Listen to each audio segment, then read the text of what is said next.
Today is June 27th of 2024. We have just arrived from our great journey from Europe. Here in Tucson visiting mom and the kids. And I'm gonna do an interview on mom just so we can have it for my records and yeah. So when the world comes to an end, we can go check out the museum. So. So no, it's okay. So I'm here visiting mom and I'm gonna interview her. So where are you originally from, Mom? Ciudad Obregón, Sonora, Mexico. Okay. And how did you end up in the United States? My dad being a U.S. citizen and my mom, we migrated to USA in 1963, June 9th, 1963. June 9th, 1963, and that was from Obregón? That was from Obregón to Nogales, Sonora, then on to Nogales, Arizona. Okay. How old were you when you guys did that? Do you remember? I must have been about 8. 8, okay. And all your siblings were already alive? Yes, I was a baby one. How many siblings did you have? I have 5 brothers and a sister. Okay. When you crossed the border, was it illegal or legal? It was legal. My dad was being a U.S. citizen. We qualified. So was there an actual border back then or no? Yes. A fence? There was still a fence back then? Yeah. Like we have it now? The entrance to the port of entry of Nogales, Sonora, Arizona. Okay. So, but there wasn't like an actual fence? What? You know, like the big fence that we have now, it was already there. Okay. Okay, so where was Grandpa and Grandma born? Grandma was born in Choice, Sinaloa. Choice, like you make a choice? Choice. Sinaloa, and her name is what? And at that time her name was Eloísa Naffarattes. She wasn't married yet? No. So Eloísa Naffarattes. Eloísa Naffarattes. What? Well, there was a bowl of something in here. Okay, well, from Choice what? Choice, Sinaloa. Choice, Sinaloa. Okay, and where's Grandpa from? Grandpa is from Sutter Creek, California. Sutter Creek, California. So how did he end up in Mexico? Well, when his father died, his mother decided to move all the family back to her native town, to her native city, which is Guadalajara. So she took all her 5 children who were American citizens and decided to take them back to go to Mexico, to go to Guadalajara, so that they could be by her family. Do you know what her name was? Her name was Eufemia Gonzalez. Eufemia Gonzalez. Eufemia Gonzalez. And that was Grandpa's mom? That was Grandpa's wife. I mean, Grandpa's Mother. Okay. So she takes him over there, but she doesn't make it all the way to Guadalajara. Why? She dies in Navajoa, Sonora. What did she die of? I don't know.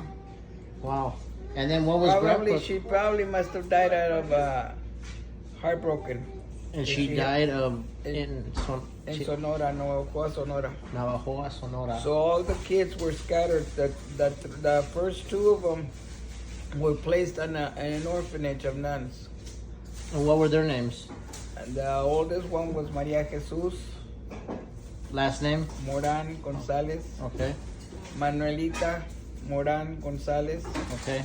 And then the 2 siblings were Maria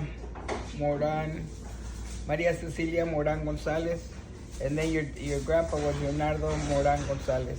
So my grandfather's side is the Gonzalez's. Moran. It's Moran Gonzalez. Moran Gonzalez. And so my great-great-grandfather's name, what was his name? Your great. My dad, he'd be my great-grandfather, right? What happened? Your dad's dad would be my great-grandfather, right? No. Yeah. Tu abuelito era tu abuelito, then his dad Would be my great-grandfather. What was his name? I don't know. I think it was Leonardo. I don't know. Okay. All right. I never looked into their history. So, Sutter Creek, California. Grandma's name was, you already put in, I'll look it up. Eloísa name. No, his mom. Oh, Maria Eufemia. Okay, now what was Grandma's parents' names? No, her name was Eufemia Gonzalez. Okay. What was Grandma's parents' names? Grandma's side of the family, Grandma's mom was Maria Naffaratte Acosta. Acosta. Now that's Spanish. Yeah. Okay. Eso es bien I'll Spanish. have to look that up. Okay, por eso Nafarrate de descendencia francesa. So French, Spanish. Okay. And then Grandpa was Francisco Nafarrate. Grandpa's full name was Francisco Nafarrate. Leonardo Francisco. No.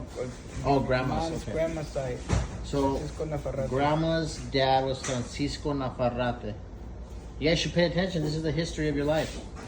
Now, and they were originally from where? Sinaloa. Her parents were. Yeah. Okay. And what happened to them? Do you know? They What- died in Sonora. What kind of life did they have? Do you know? Grandpa, no idea. He came from wealthy family. Damn it! I knew it. His father was a hacendado. What's an hacendado? He owned a big old ranch, and he owned a mine. In this was in Sinaloa, where they used to cultivate ¿cómo se llama, hombre?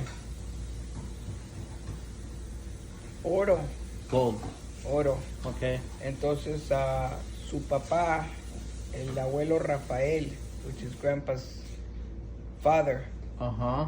on your mom's side, on your grandma's side, Okay. Rafael, he was very wealthy. He had a big old ranch. He had the mine, and he also cultivated. He had a lot of agriculture in his ranch. So the last name is Acosta? The last name is Nafarrate Acosta. Nafarrate Acosta. Uh-huh. Okay, and that's Grandma's side. Uh-huh. Okay. And Grandpa was an orphan, you said, right? Yeah, so their mother died when he was 2. So what happened to Grandpa after his mom died? Where did he go? They were raised by an aunt that was married to her real uncle. So era media, ¿cómo se dice? Half aunt? Half aunt. So he was raised by her, and him and his 2 younger sisters, Cipriana and Leonardo and Cecilia. Okay. They didn't go to the nuns orphanage. They all did? No, the three that were split up. The family was split up. Okay. And the first 2 they became professionals. The Maria Jesus, the oldest one, she became a teacher. Then the second one, Manuelita Morana Gonzalez, she became a professional nurse. Oh, wow. Yeah, and that's where the lineage of the medical field comes from. From Grandpa's side. And mom's too, grandma's too, because there's a lot of dentists Okay. and doctors in Mexico. Who was that lady in that picture that died on the operating bed? She was really pretty. That's Manuelita. Manuelita, that was Moran Manuelita. Gonzalez. And that was Grandpa's sister. That was grandpa's sister, the second oldest one. And she died on the operating bed. Uh-huh. Okay. And then so when he went to the orphanage, how long did he stay there, do you know? He didn't go to the orphanage. Oh, so where did he went to the aunties to the relatives in Mexico. in Mexico. And he grew up there until how long? And he grew up there till he was 14 when he started working for an architect. Okay. And he went to work with him very young, and the architect showed him all the trade of carpentry, measurements, and that's where the architecture comes from, the lineage comes from. So at the age of 14 he started. And your tío Cesar became an architect. Okay, so at the age of 14, Grandpa started learning about being a carpenter. And he pursued it for 55 years. 55 years was a carpenter that put how many brothers through school? How many of you? 7 of us. All through college, right? All through university, yeah. And at 14, where did he go after that? At 14, he decided to. He was still there with him, but then he would get him in because he would be sweeping the sidewalk of the architect's house. Uh-huh. Y le empezó a dar vergüenza. So then he seeked a job at a carpenter's Shop. shop. And that was all in Mexico. I was all in Mexico. So when did he come to the U.S. then? Then he meets your grandma In Mexico? in Mexico. Where? They in Navajo, Sonora. So they met in Navajo. Yeah. Do you know how he wooed her? He would her by him sweeping the sidewalk, and she would walk in front of the sidewalk. Are you serious? Yeah. Him and her and her cousin would walk on the way to school. Yeah? And that's how he courted her. Wow. So he started getting embarrassing because he no longer wanted to have her watch him sweep the sidewalk. So because grandma was watching him sweep, he got embarrassed? Yes, and that's when he decided he wanted to go. And then hopefully, you know, offer her something. So at the ripe age of 19, he did, because by this time your grandpa and your grandma and all their family, Francisco, they were outcast from Sonora, from Sinaloa. Why? Because the government, the President Cardenas took over all that zone, that state. Uh-huh. And it was when the war between ¿cómo se llaman? Cardenas, when he dismantled all the rich folks. Oh. So he took all the haciendas from all of them, and so her family, they were taking the haciendas out. The government took all of This them. was the president of Mexico? Yeah, And what was his name? Cardenas. Cardenas. Okay, Hmm. and her hacienda where grandma grew up. Yeah. She came from wealthy family. They used to have their own butler. They used to take care of the kids. That they had horses. So what the hell happened to us then? Yeah, we're the last route. I'm gonna go find it. So anyway, I was able to visit the ranch where she was born, and they made it into a school Where's it at now? there No, what? in Choice, in Fuerte, Sinaloa. Fuerte, Sinaloa. Uh-huh. Choice? By Los Mochis and Choice, all in that vicinity. Troy. Do you remember the name of the hacienda? No. Okay. All right. So, and then after he courted grandma at the age of 19. Yeah, and then her mother, your grandmother, went into and she was crocheting. Okay, she was crocheting in her house when he came knocking on the door Uh huh. because he wanted to meet the family, Uh-huh. meet her. So then she was rocking in a chair, crocheting away. Entonces, what happened next is that he started courting her, and then grandma was being shy, and Grandpa Francisco was very, very harsh. He was a very tough Spaniard. Like grandpa? I think he was worse. Holy shit! That's. Era This is your cabrón. grandpa. This is your great grandpa. This is your great grandpa we're talking about. I'm talking. Great grandpa Francisco. He used to roam around with Francisco Villa. Okay, so great grandpa, like Francisco. Leonardo. What are you doing? Give me that. Leonardo Moran's. No. Mom's father. Eloísa Moran's father used to ride with Pancho Villa. Yeah, With him or against him? with him. He was in the war. in the brigades with Pancho Villa. So in the Mexican War against America and the Spanish. Yeah. Okay. And Francisco Acosta? Francisco Naffaratte. Now Francisco Naffarattes used to ride with Pancho Villa. Right. He Okay. was in his brigades. So anyway, when Grandpa Leonardo went to ask, he started courting her, but then she was afraid to let him go talk to his Grandpa Francisco because he knew how hard she was. Very rough Spaniard. Uh-huh. And it was his way or at the highway. So then she used to go. She never had to work. She never had to do anything because she was spoiled. She was a rich little girl. Okay. And raised by nannies and everything, okay, back in the 1800s. Okay. So, anyway, so what happened, she went and talked to Grandpa Francisco, Okay. asking him, well, I want to get married, and there's this guy that, yada, yada, he's courting him. And Grandpa Francisco asked her, but you don't even know how to fry an egg. How do you expect to get married? That was Francisco's answer To grandma? to his dad, to grandma. And she goes, that's okay. Bueno, mijita, if that's the choice that you have made, then that's where you think you're gonna be happy, you wanna go for it, well, I can't oppose it. You got my blessings. Wow. So at the age of 19, they got married in Navajo, Sonora. Navajo, Sonora, okay. There in Navajo, Sonora, they had their first child, which was Maria Eugenia Moran, Okay. which is your tia Marilu. In Navajo. In Navajo, and then they had your tío Beto, Leonardo, Humberto Moran. Okay. They both were born in Navajo. Okay. Then, after they got married and started their life, whatever, and your grandpa kept working as a carpenter, Okay. he built all her furniture when they first got married, Wow. built their little house. Well, then they decided they was time to move to Obregón, to Sonora, Okay. to Ciudad Obregón, from Navajo to Ciudad Obregón. Okay. There they start popping more kids.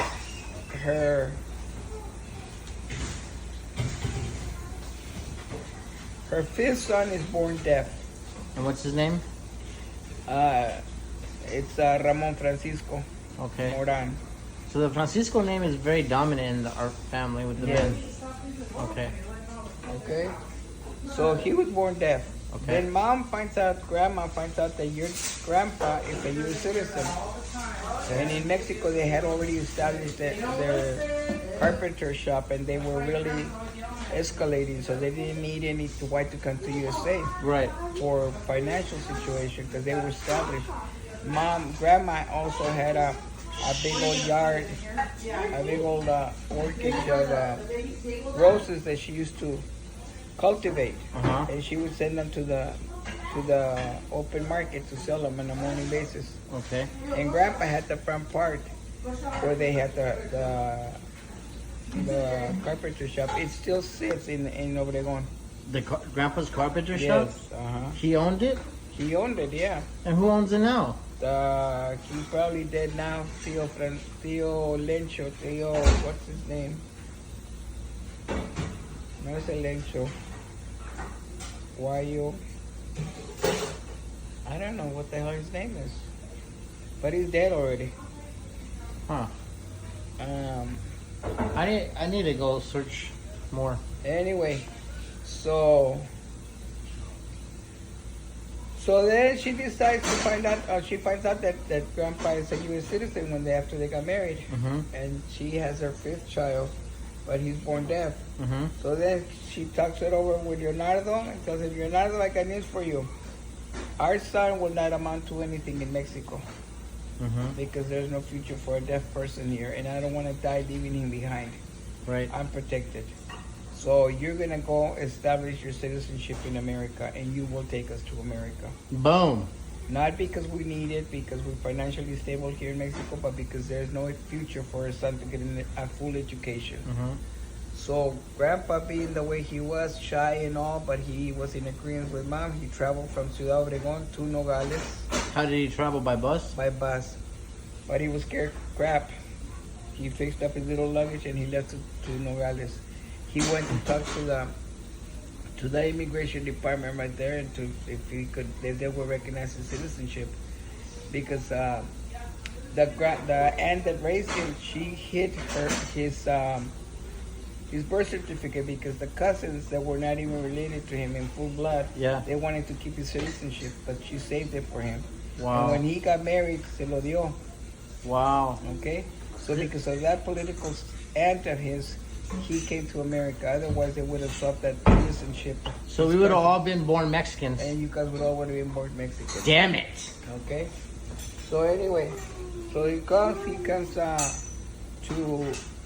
to Nogales. He crosses, talks to them, those guys. Stays in Nogales for a month while all the procedure goes and takes place. This is Nogales, Sonora. This is Nogales, Arizona. Oh, Arizona, okay. Okay. He establishes, he gets a job. His citizenship was recognized. Uh-huh. They had to recognize it. Right. So then a month goes by. He finds a house for us in Nogales, Sonora. Do you know what part? Yeah, I used to be on Calle Sonora. Calle Sonora. Donde está la avenida Obregón. Uh-huh. Up in the hill, that's where the Okay. house was there. So he rented a house for us up there. And he went back a month later to Ciudad Obregón to bring the whole family back with him. And at the time, there was only 3 of you born, or you guys were already all No, born? they were all born, all 7. Okay. So he went to get the whole family. But imagínate cuánto le costaría. Jeez. A lot back then. So anyway, but he was making dollars. Oh, that's So right. he could afford it. Okay. So then he brings the whole family, stabilizes them in Nogales, Sonora. We start our life there. Then we weren't even there a year when they did a test to see Ramon, our deaf brother. Mhm. They asked the immigrant asked my mom if they're gonna make a test on him to see if he was ¿cómo se dice? Handicap? Mentally retarded. Oh, okay, okay. If he was mentally retarded, then he would not be accepted into America. Wow. Okay, because that's what it is. So anyway, my mom says, "Sir, we don't need America for financial situation. We need it for my son to get an education in the future." And we are requesting my husband's citizenship. Yeah.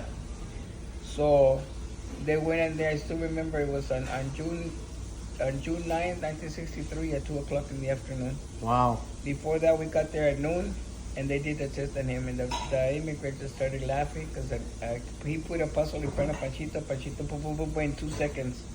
He put it together. Y se soltó riendo, todavía me acuerdo el muchacho, Mexican guy. Mhm. And he started laughing. I was sitting by Panchito. And he started laughing. Are you kidding? Este cabrón he's a lot smarter than I am, that you and I put together. Pásenle, señora. Bienvenidos a Estados Unidos. That's At awesome. 2 in the afternoon, we had a little chihuahua. Even the damn dog was able to come into the state. So they gave us our entrance into USA. Wow. What year was that? It was June 9th, 1963. June 9th. So this month? Uh-huh. Wow. Wow. Hace 61 años. So after you got passed, you got accepted, you're in Nogales for a year. Where'd you guys go after that? We stayed in Nogales for a couple of years till I was in 8th grade. And what school did you go to in Nogales? In Nogales, I went to Lincoln Elementary School that was sitting on Moran Avenue. Okay. And then I went to Elm Elementary School. They used to sit there by the entrance of, ¿cómo se llamaba la escuela? Elm Avenue. Okay. And there's a Catholic school now that sits up in the mountains right there. Okay. And then after that, I went to 7th grade and 8th grade to W. Carpenter. We were the first class to graduate from the 8th grade school at the W. Carpenter that sits on Western by the cemetery where your dad lies. Oh, in Nogales, Arizona, by Yes. okay. Uh-huh. Okay. And then after 8th grade, we all went to the academy. Your grandpa put us to The Thunderbird Academy? Seventh-day Adventist Thunderbird Academy in Scottsdale. Oh, wow. You guys all went to Scottsdale? Yeah. Yeah. So were you guys already Except Raymond, because he couldn't speak. Right. Nor your tío Cesar, because he didn't want to go. Wow. So at that time, you guys were already all Adventistas? When we went to the academy, yeah. We became Adventistas in November of 1965. Before that, you guys were Catholic? We weren't anything. You were just... Well, supposedly my mom grew up in being a Catholic, but she never believed in it. Right. Okay. So at that time, I'm assuming since you guys are going to school in Scottsdale, are you guys living in Tucson already, or where? Yeah, we're living in Tucson. No, that thing. We're living in Nogales. But Okay. then the older guys, they graduated and they moved. My dad used to commute back and forth from Nogales to Tucson every day to come and work up here because he used to belong to the carpenters union. Oh, he was a union. He was a union carpenter, yeah. Wow. Making mega bucks, and he used to travel all over. Wow. Nogales, acá. Yeah, when you're union, you make some bank. Yeah, but in this damn heat, forget it. So anyway, so the older ones started going to the U of A. Your tia Marilu, she went to Loma Linda University. Tio Beto went to Loma Linda University, and Tio Arturo went to Loma Linda University, and I went to University of Loma Linda too. And that's in California, right? That's in California, La Sierra. Okay. And the other campus is San Bernardino, California. Okay. So then the other ones were still going, some of them were still going to the U of A. So then I was the big come on, man, let's roll. So Dad would have to end up his shift every day, and then he would commute back to Nogales. After he would gather the kids from me, from the younger ones from Primo College, the other ones from the U of A. So then one day I said, what the hell are you doing going back and forth to Nogales? You're a carpenter. Why don't you get, and then before that, Dad had bought some lots over here by what do you call it? Old Tucson area. But since we were living in Nogales, he figured that we would never move to Tucson. So see, he gave them back. Oh my gosh, Grandpa. He gave them back to the Jew that used to sell them. And that's when I had a fit. I was a freshman in high school. How old were you? 15. 15, okay. And me and my big mouth, I told my mom and my dad, you guys crazy? Why is my dad going back and forth to Nogales when you can build yourself that? I go, Mom, you bought some lots. If I recall, I go sometime back. I go, whatever happened to that? Oh, your dad gave them back to the owner. I go, no, you gotta be kidding me. She goes, yeah, well, no, well, you know what? The hell with it. We're gonna go find them. I want you to give me that information. Give me the phone number. Give me the guy's name. I go, we're getting those lots back. That's awesome. So, Grandpa was reluctant again. I go, I don't care, Dad. You got these idiots. I go, they want to live like rich folks. I go, going to university. I go and bragging about it. Let them pay fucking rent. You get out of here. You're in this heat. You're not gonna make it. I go to pass your 50th birthday. The heat of Tucson is gonna kill you. Yeah. Okay, and mind you, I was a freshman at that time in high school. How old was Grandpa already at this time? In his late 40s. Okay, and Grandma? I think she must have been about 37, 35. So was Grandpa older? No, Grandma was older. Oh, really? Yeah, she was 2 years older than him. Okay. So anyway, so she gives me the information. I contact the Jew that we had bought the lots for. We were the third house that was built in that neighborhood. He was selling 300. I sold him 365 lots. Jeez. And for that, I would get a commission. Wow. And I was in high school, mind you, a freshman, okay?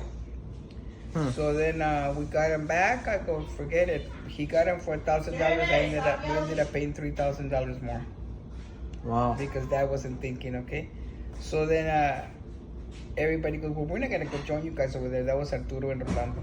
I said, that's fine. Don't do it. I go, you can stay here or go get your own apartment. But Dad is not going to keep working for you guys anymore. So all that time, you guys were still in Nogales, Arizona, and you were working trying to get some property, which is the one where I grew up in, right? Exactly. The Wyoming Street. Which is the house that your grandpa and I built. Okay, and that's on Wyoming Street in Tucson, Arizona. 5722 West Wyoming. Boom. That place was so awesome. Yep. And that's where you kids grew up. Okay. And when did that begin? Like the construction and was Grandpa already a Vision Quest? We started the construction in that property in 1971. 1971 it started. Yeah, because we moved to Tucson in 1972. So in 1972 you moved here. Tia was 1 year old. And so yo ya estaba ahí moviéndole. Nobody wanted to cooperate with Grandpa. Como yo era bien garañona, I gave him his first $150 to start that house, the foundations. $150 started the foundation of that house? Yep. Wow. Yep. Wow, Because that's I was crazy. already, by that time I had already gone into, I was a junior in high school, and I was already a PIMA because I had too many credits. So you were about 17 or 16? By that time I was 17. 17, $150 to the foundation. So is that when you guys started moving, or you guys still in Nogales? No, we had already moved to Tucson. We moved in 72 to Tucson, and we rented a house from another Moran. Oh, really? Then he used to come in and just get in the house and check to see if we had broken or did anything to his house, until I got mad at that fucker one day and I said, you know what, get the hell out of the house. Okay, so 72, you guys are in Tucson. When did Grandpa start Vision Quest, and how did that happen? Vision Quest, okay, the reason he came into Vision Quest is because your dad found out about Vision Quest, Manny Salas, about Vision Quest back in, So you already had met Dad then? we were already married. All right, so let's back up a little bit. So it's 1972. No. This one? Ya pasó. Yeah, so 72, so- We're up to 82. So between 72 and 82, what happened? In 72, we moved to Tucson. We rented the house. Uh-huh. In 73, we started building. In 72, we actually started moving. We moved up here in 72, but we started working on the house, on the Okay. foundation, all that stuff. Pero yo estaba en la high school, but I had too many credits. What high school? La Choya High School. Okay. Shitty school. First, I started at Sunnyside High School. Okay. And then they found out that I was not in the county, and I was pissed off they because still I had was that? the volleyball captain, and I got ticked off. Mm. So I ended up in the damn Choya shit. What sports did you play in school? I used to play baseball. I used to play, ¿cómo se llama? Volleyball. I became volleyball? the captain of the volleyball team Okay. at La Choya, Sunnyside, Choya, and Pima Community College. Okay. I played for the Aztecs. For the Aztecs. Yeah. Okay. And then by that time in my junior year, I was no longer at Choya because I had too many credits. Then I went on to, I got accepted into Pima. Okay. And that was in 74. 74, so you're already going to college. Yeah. And then what happens the next years? And then, and also, mind you, I used to be the speaker of the radio in La Choya. What was the radio station called? Folklorico. Folklorico? Yeah, and it was the Spanish TV station that we used to have in the basement of the Choya. And what's his name? Ernie Portillo and I used to be the speakers in there. Wow. That year, during my junior year, he got a scholarship and I got a scholarship for journalism to go to the U of A. Did you take it? No, I went to Loma Linda. I went to California because I had gone to Guadalajara, and your grandma did not let me do exchange student. I tested to go into medical school in Mexico, in Guadalajara. I got accepted. Your grandma said, you're not staying because it's too dangerous. There's too many, they're coming into the schools. So the cartels were still a thing back then, huh? Back then, So your grandma said, nope, you're not staying. If you decide to stay in Mexico, I don't know how you're going to do it because I'm not going to support you. So she brought me back to the goofy ass state, okay? Okay. When I had been accepted to the Facultad de Medicina. Jeez. The damn woman, I could have been a damn doctor by now. I know, we could all been sitting fat. And then, Right. what happened? So I come back all bummed out, and your tia Marilu's already married. She's doing physical therapy, and she goes, "Why don't you come up here for the summer? Your grandma puts a fight. No te puedes ir." Well, I'm going. So I took the bus to Sierra, to La Sierra, California. She met me at the bus stop. Órale pues. And you met Tia Marilu? Or who? She met me because okay. I took the bus by myself Okay. over there. But me being the baby, the rugrat of the Moran, Right. okay, never been out of my mom's shadow. Right. Your grandma was all upset. Okay. Pero me le fui. So while visiting with your tia Marilu, and she was at Loma Linda doing her physical therapy, she tells me, "Oye, Gris, why don't you go and apply and test to see if they will accept you in the nursing program at Loma Linda?" I know, ándale, vamos conmigo. So she took me, and I tested. Then they would start to my free chingue. Come back, you gotta start school for next semester, yada yada. So here I come back again to Tucson. So Tucson has a hook on you guys. A week me being at Pima at the West Campus because we were the original ones of all the campuses starting. A week into being or 2 weeks at Pima, I get a letter where I'm notified from Loma Linda University that I've been accepted to nursing. Oh my Nursing gosh. school. I guess I had scored pretty high. So just because you're listening to grandma, you didn't go to medical school. Thank you. Well, if you grow up being intimidated by 5 brothers Yeah. that are constantly up your throat, don't do this, don't do that. Yeah, that makes So sense. then, And what year is this already? this is already in 76 Okay. when I got accepted. I had graduated from high school. So Tia was 6 years old. Nice. So then, so what happened is, I went on to do my nursing. Then, Here at Pima? no, at Loma Linda. Okay. And, Love it. so what happened, 76, in 81, I think it was the winter of 82, I met your dad. The winter of '82. Okay. Yeah, because I was already working at the group home with the kids at Grand Terrace. And I was born a year later. You were born a year later in '83. And Yeah. where'd you meet Dad? Unfortunately, he met me through a picture. He met you through a picture. Yeah, 3 years before he met me. Who in had real the life. picture? Your tío Leonardo. Beto. Yeah, he had a big old ass picture in his living room of me. So they were best friends or They were something. best friends. How did they meet? Through the work. What were they working? Your dad used to run the Bloomington Boys program, Okay. and your tío Beto used to run the Grand Terrace group home. Okay. So you guys have always been in group homes or medical fields. Yeah, so- medical field. That we've always done that. Okay. And then I've, ¿qué pasó? I also went to work for Chino Correctional Department, and your dad was a deputy for the sheriff department. My dad was a deputy, Yeah, and you were working for the corrections and I was department. working for the corrections department. Man, I followed your footsteps in a lot of things. Yeah, and then he became a family counselor. Couldn't fucking counsel the goddamn dick on his head. And so that was '83. How long did you guys work in the law enforcement? I worked 7. He 7. worked longer. 7 years. And so he was a cop, huh? He was a deputy, yeah, for the sheriff department. Okay. So anyway, ¿dónde me quedé? Tío Beto introduces him to you by a picture. And then he meets me in real life 3 years later. Where? There at the group home. At the group home. Yeah, at Grand Terrace home. Grand Terrace home, and that's in California? Yeah, Well- in Grand Terrace, California. That's the name of the city? Mm-hmm. Okay, Grand San Terrace. Bernardino. Oh, San Bernardino. Okay. They're county there.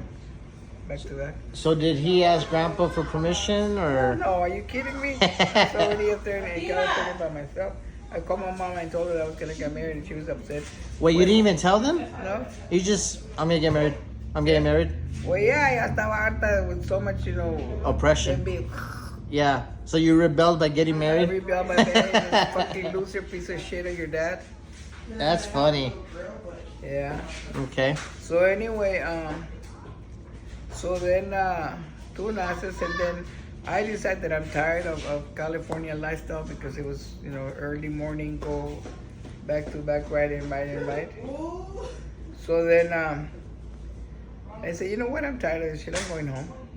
And you're headed back to And I Tucson headed work? back to Tucson, and then he tells me, well, I'm not going to go to the damn dry desert. Well, don't go. I go, nobody's inviting you. So you guys are living in San Bernardino area. No, we were living at that time. I left from Montclair. So where did you guys get married? We got married in Hollywood. In Hollywood? Yeah, LA. No shit. No shit. Right in front of that sign, they say Hollywood. Up there in the mountain? No, down on the Down- bottom. So On the when I bottom? go back there with such purpose, I walk into And your then, bedroom. so you got married at the Hollywood. And then, was it just court? It was just court. It was just a backyard wedding. And then you guys were living in LA then? We were in Montclair. Montclair, Yeah, which is another surrounding city. surrounding area of that. Okay, and how long were you guys there?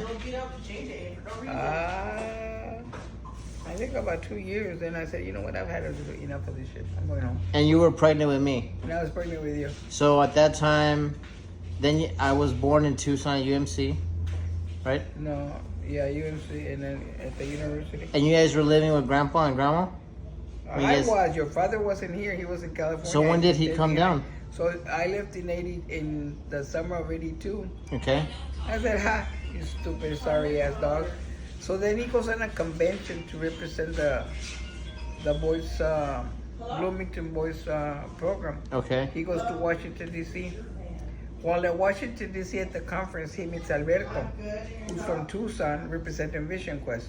Oh. That's how we connected. And that's how the okay? Vision Quest The Vision legacy history came and starts. started. So this guy Alberto meets, Alberto Vasquez. and they were working, I'm assuming, because that convention was for troubled youth, The convention was for all the staff. but dealing with troubled Dealing with youth. Troubled youth, okay, from Okay. all over. From California, Arizona, you name it. Okay. From all over. And so then he tells him about this program. Your dad calls me from Washington, D.C. Oh, I remember you telling me we were in Alfreda. Go ahead. And he tells me, Fuera. What? And I was about to have you. Okay. Y luego me dice, there's this program called Vision Quest. Have you ever heard about it? I go, no, Goofy. I haven't been around Tucson that long to find out about it. Well, anyway, they do cover wagon trains and they work in the wilderness. Y me la puso muy bonita. But if I come in and move over there with you, I'm going to have a cut pay. Well, that's on you, honey. I really don't care if you come or you stay. I go, You don't either. I really could care less. I go one way or another. I go, you made that choice to stay behind. I made the choice to come Right. with my family. I really don't need you in my life, but if you want to join me, that's up to you. Then with you or without you, I'm going to have my son. Hey, sit down or I'm Como gonna hubo buena la mujer, ¿no? Algo? and then everybody wonders why I act the way I act. So I told him, so if you come, that's up to you. If you get a cut pay, don't blame it on me. If you come over here and you get to live with the roadrunners and you're not happy, don't blame it on me. Okay. Let the boy So, walk. al mes aquí estaba el cabrón ya. Okay. Okay, So so he went to work to Vision Quest in Elfrida. and what year did he start that? He started that in, well, I had to in October of 83. At what I time? think he started in November of 83. So he started in November of '83. I was born in October Uh-huh. at UMC.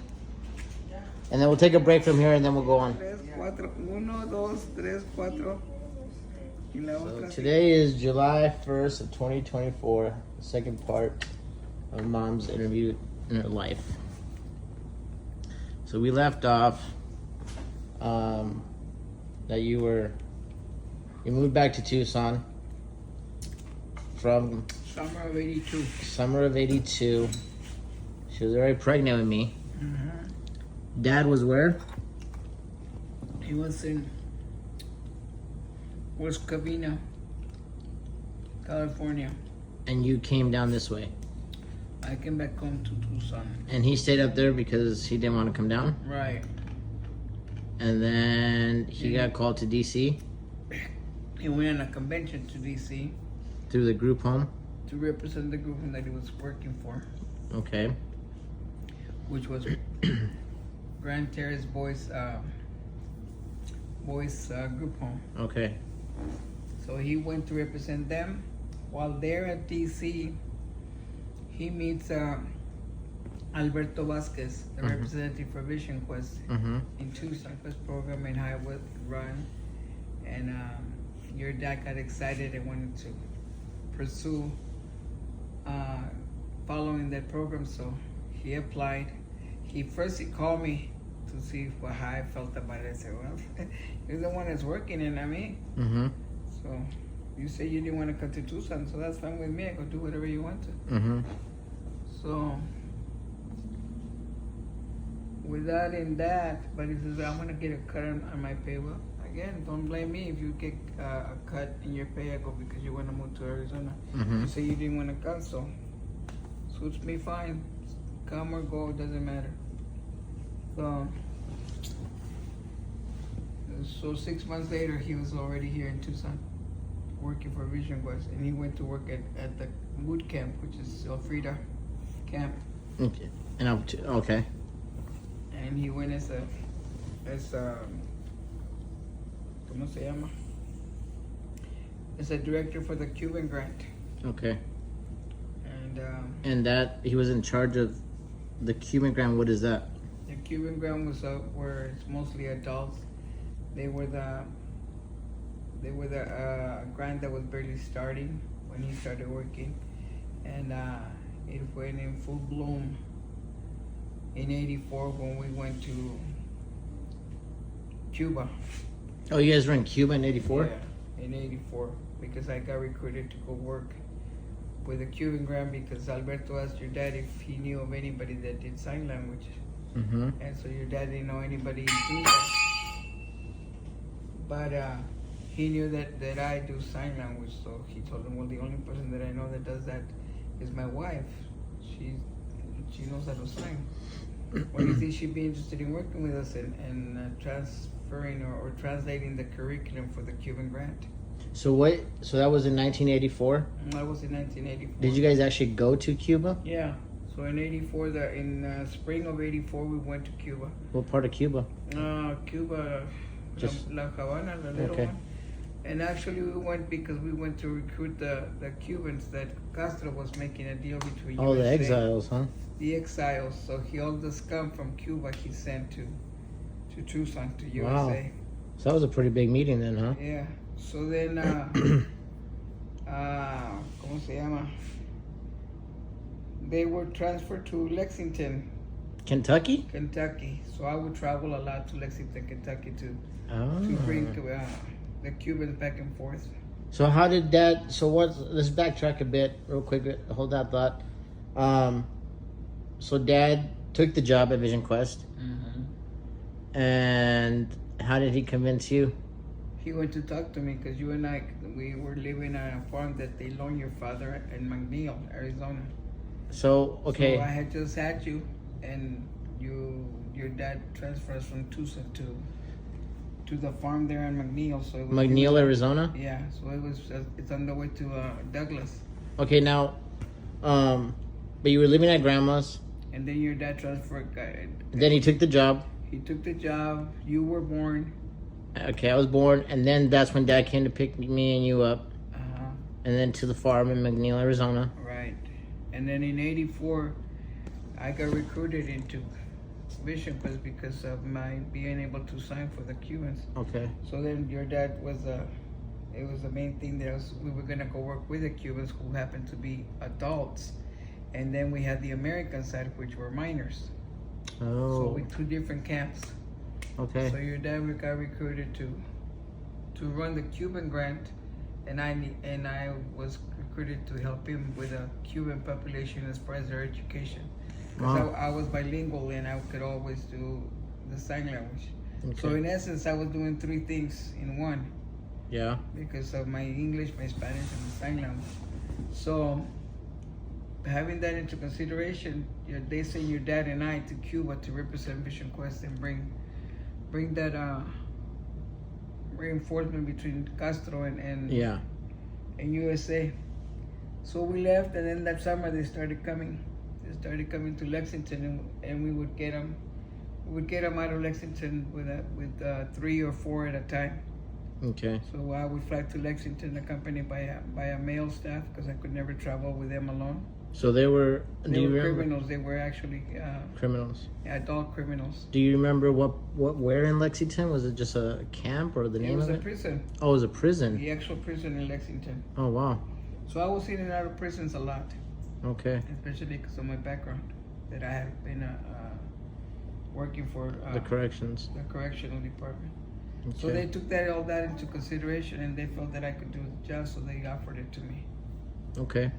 So because of your dad, I got recruited to Vision Quest. And from Lexington, you would take them to Tucson, or to I would bring them to Tucson.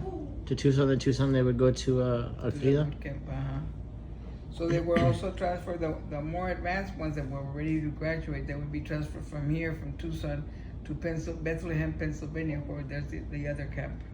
Do you think it's still there? It's still there. Bethlehem, Pennsylvania. Bethlehem, Pennsylvania, yeah. Huh. So anyway, then the following year, by '85, I was no longer teaching because we had already overcome all that. We got more staff, so then I turned the Cuban education completely to another teacher Mm-hmm. here from Tucson that was also bilingual. And but I had, when the time that I came, when I went to Cuba, Mm-hmm. came back to Tucson, then I updated the curriculum for the Cubans, Mm. versing the American side, which they could speak the language, Mhm. the Cubans couldn't, so I had to do it English Okay. and Spanish. So I had to fly to DC to represent Vision Quest and appeal the case to see if they would The funding. they would approve my curriculum, enable for them to do the funding. Wow. Mm-hmm. Did you have to write grants, you personally, or did Yeah, your dad and I used to write the grants. Wow. And just for Vision Quest for the campus alone, it was 7.9 billion. Billion? Billion. Jeez. Yes, for the campuses. Okay, because we were moving a big multi event because we had just on youth alone we had 681 youth. Wow. And then on the Cuban ground, we usually ran like 600, 400. Mm-hmm. So they would go back and forth, because we were also, when they would have a crisis in the youth program, we would have to wrap it up, and the Cubans that had already graduated would help us with the young kids, because we would have Scotch for the American side and I would have Scotch for